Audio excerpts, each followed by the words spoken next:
Good morning class. Last class में हमने kinds of retailers complete कर लिया था पेज नंबर 201 पे, और आज हम देखेंगे फिक्स्ड शॉप रिटेलर्स के फीचर्स को आज हम देखेंगे। ठीक है, रिटेल मार्केट के फीचर्स को आज हमें देखना है। स्टार्ट करता हूँ मैं। The main features of a retail market are as follows. Retail market के जो मेन फीचर्स होते हैं वो निम्न हैं। Goods are sold in small quantities at a time. जो माल जो होता है या चीज़ें जो होती है, ठीक है, उन्हें एक समय में स्मॉल क्वांटिटीज़ में बेचा जाता है। Retail marketing is done through different types of shops and stores. Retail marketing अलग अलग तरीके की शॉप्स और स्टोर्स के थ्रू कंप्लीट होती है। A retail sell goods to ultimate consumers so they are in the best position. A retailer sell goods to ultimate consumers. एक जो रिटेलर होता है वह अपने कंज्यूमर्स को चीज़ें बेचता है। So they are in the best position. इस वजह से रिटेलर बेस्ट पोजीशन में होता है। क्यों? क्योंकि रिटेलर क्या करता है, या तो प्रोडक्ट को मैन्युफैक्चरर डिपार्टमेंट से डायरेक्ट खरीदता है या फिर होल सेल से वो चीज़ों को खरीदता है। लेकिन रिटेलर के पास रिटेल शॉप में सामान आने के बाद जो कंज्यूमर जो होता है वो डायरेक्ट होल सेलर के पास बहुत कम जाता है, वो रिटेल शॉप पर ही ज़्यादातर जाता है। The retail market satisfy our everyday needs. Retail market हमारी एवरीडे की नीड्स को सेटिस्फाई करता है। A retailer may deal in a single good, a few goods or many goods. एक जो रिटेलर होता है वह सिर्फ एक ही जैसे माल को या कुछ एक ही जैसे माल को या बहुत सारे माल को जो कि अलग अलग हों उन सबको बेच सकता है। A retailer is a reseller who obtains goods from one party in order to sell it to another. एक जो रिटेलर होता है वो रीसेलर होता है जो कि एक जगह से सामान को खरीदता है और दूसरी जगह से सामान पर को बेचता है। जैसे होल सेलर से रिटेलर ने सामान खरीदा तो रिटेलर ने क्या करा, एक जगह से सामान खरीद लिया पहले होल सेलर से, और फिर अपने वो सामान को क्या करेगा, कंज्यूमर्स को बेचेगा।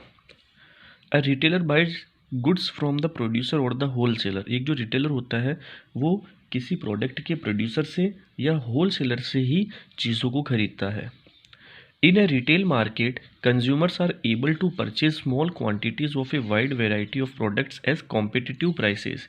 एक रिटेल मार्केट में ग्राहक जो होता है वो स्मॉल क्वांटिटीज़ में वाइड वेराइटीज़ के प्रोडक्ट्स को अपने प्राइस के अकॉर्डिंग खरीद सकता है। The main objective of the retailer is to satisfy customers in terms of the price and quality of the product so that they return to make more purchases and she earns the maximum profit.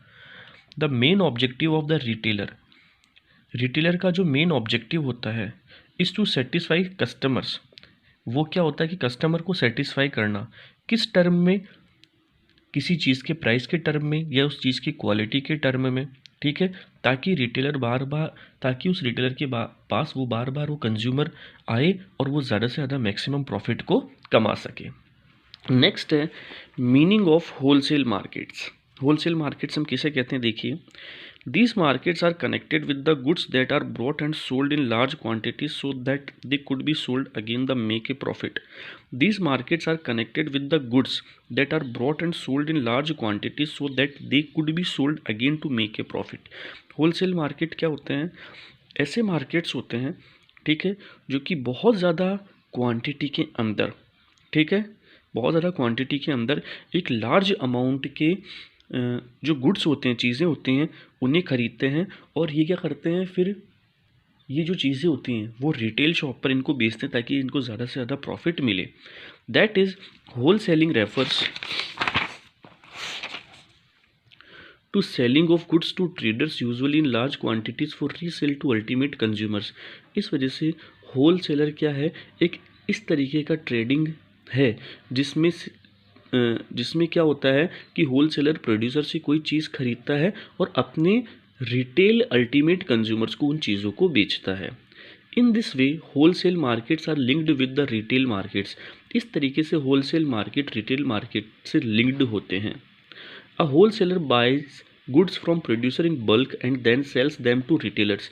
एक जो whole seller होता है वो producer से चीज़ों को थोक के आधार पर खरीदता है और उन्हें रिटेलर्स को बेचता है।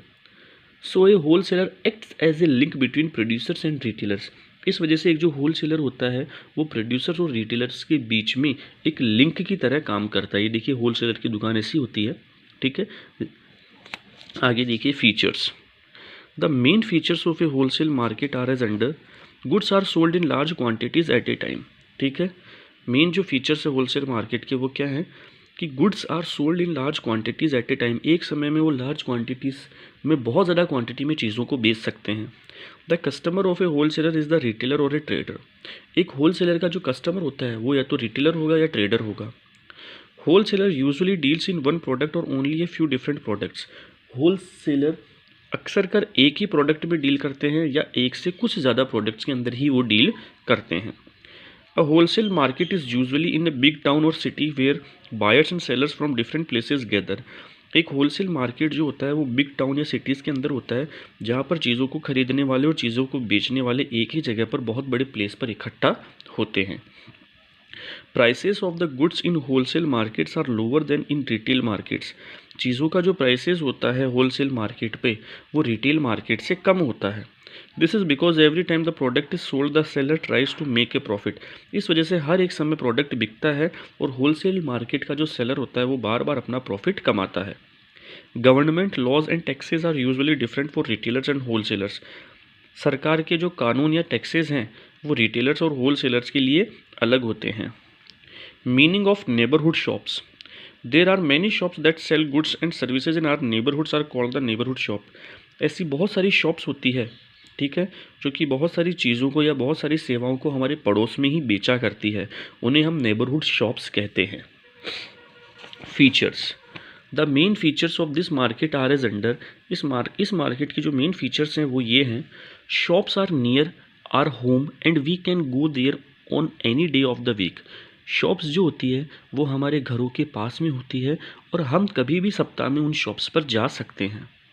Many shops in this market are permanent shops. इस मार्केट की जो बहुत सारी शॉप्स होती है वो परमानेंट शॉप्स होती है। For example dairy shops, departmental stores, stationery shops, medicine shops etcetera, but there are some temporary roadside stalls also. Many shops, इस मार्केट की जो मैनी शॉप्स होती है वो परमानेंट शॉप्स होती है। जैसे डेयरी शॉप हो गई वो परमानेंट होगी, departmental shops permanent, stationery shops permanent, medicine shops etcetera, ये सब परमानेंट होती है। लेकिन कुछ ऐसी शॉप्स भी होती है जो टेम्परेरी होती है, जो कि रोड साइड स्टॉल्स पर लगी हुई होती है। जैसे shops of the vegetable hawkers, ready वाले जो होते हैं जो कि सब्जियों को रेडी में लेकर आते हैं। फ्रूट वेंडर्स, फल बेचने वाले, मैकेनिक्स, ठीक है, ये सब कैसे होते हैं, रोड साइड टेम्परेरी शॉप्स होती है। The buyer and seller know each other. इसमें क्या होता है नेबरहुड शॉप्स में कि जो खरीदने वाला और जो बेचने वाला है वे एक दूसरे को जानते होते हैं क्योंकि उनके पड़ोस के अंदर ही वो दुकान होती है। So these shops provide goods on credit. तो यह जो शॉप्स जो होती है वो यहाँ पर इन शॉप्स पर जो चीज़ें मिलती है वो आराम से एक बायर को मिल जाती है अच्छे दाम पर। The owners of permanent shops have to pay rent, electricity bills, phone bills, etc. for their shops. Permanent shops के ओनर्स को अपनी दुकानों के लिए उसका रेंट पे करना पड़ता है, इलेक्ट्रिसिटी और फ़ोन बिल को भी पे करना पड़ता है। So they charge high prices. इस वजह से वे हाई प्राइसेस को चार्ज करते हैं। Meaning of shopping complexes. Shopping complexes के मीनिंग को देखिए। The market in an urban area that has many shops in a complex popularly called a shopping complex. The market in an urban area, शहरी क्षेत्रों का वह बाज़ार जहाँ पर एक कॉम्प्लेक्स के अंदर ही बहुत सारी दुकानें हों उन्हें हम शॉपिंग कॉम्प्लेक्स के नाम से जानते हैं। इसके फीचर्स देखिए। It has the following features. Both branded and non branded goods are available here. Branded और नॉन ब्रांडेड गुड्स यहाँ पर अवेलेबल होती है।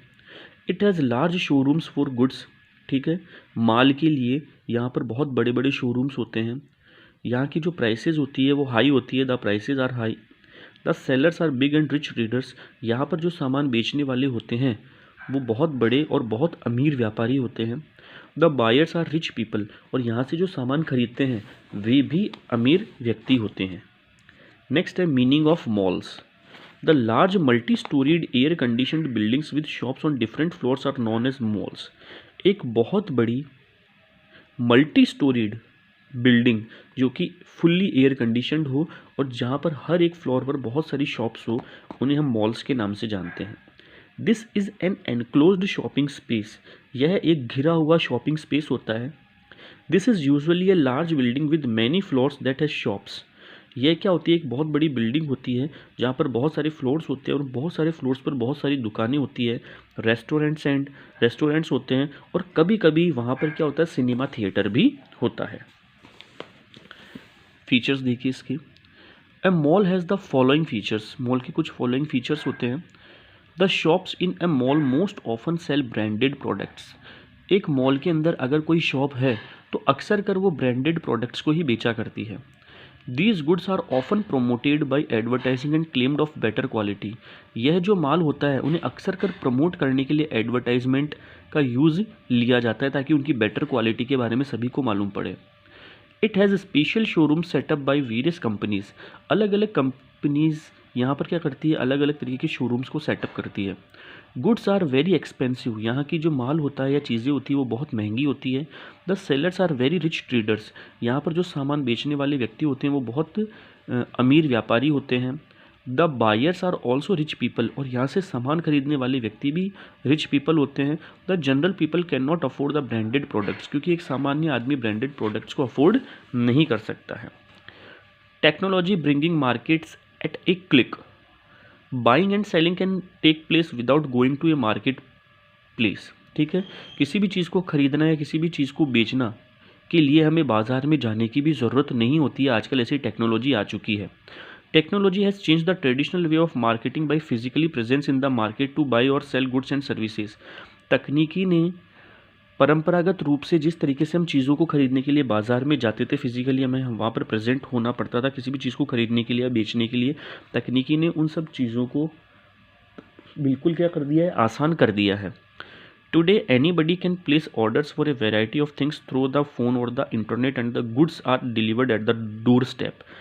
आज कोई भी व्यक्ति अपने मोबाइल से या इंटरनेट के थ्रू किसी भी चीज़ को ऑर्डर कर सकता है। ठीक है, और वह जो चीज़ है वो खुद ब खुद हमारे पास क्या हो जाती है, डिलीवर हो जाती है। नेक्स्ट है intermediate goods markets. The goods that we use as a consumer are called final goods. वह माल जो हम एक कंज्यूमर के तौर पर यूज़ करते हैं वो फाइनल गुड्स कहलाता है, फाइनल माल कहलाता है। While the goods that are used in production process are known as intermediate goods. और जब कोई माल प्रोडक्शन के प्रोसेस से गुजरता है, मतलब जब कोई माल बनता है तब उस माल को इंटरमीडिएट गुड कहते हैं और जिस माल को हम यूज़ करते हैं उसे हम फाइनल गुड कहते हैं। For example fertilisers for growing green, steel for the production of cars etcetera. Example के तौर पर फर्टिलाइजर्स जो कि ग्रीन उगाने के काम में आते हैं और स्टील से जो अलग अलग कार्स बनती है etcetera. Intermediate goods are used by the producers. Intermediate goods जो होते हैं वो प्रोड्यूसर्स के द्वारा यूज होते हैं। याद रखिए हम कंज्यूमर्स हैं और जो चीज़ हमारे लिए बनाते हैं वो प्रोड्यूसर्स होते हैं। A large number of such goods are bought and sold in this market that we do not use directly. A large number of ऐसे जो माल जो होते हैं उनको बहुत ज़्यादा बड़ी क्वांटिटी के अंदर मार्केट के अंदर खरीदा और बेचा जाता है directly, but they are used in the production process. लेकिन यह जो माल होता है जैसे स्टील हुआ, ठीक है, एक स्टील खरीद लिया, लेकिन इस माल को कौन खरीदता है, प्रोड्यूसर खरीदता है।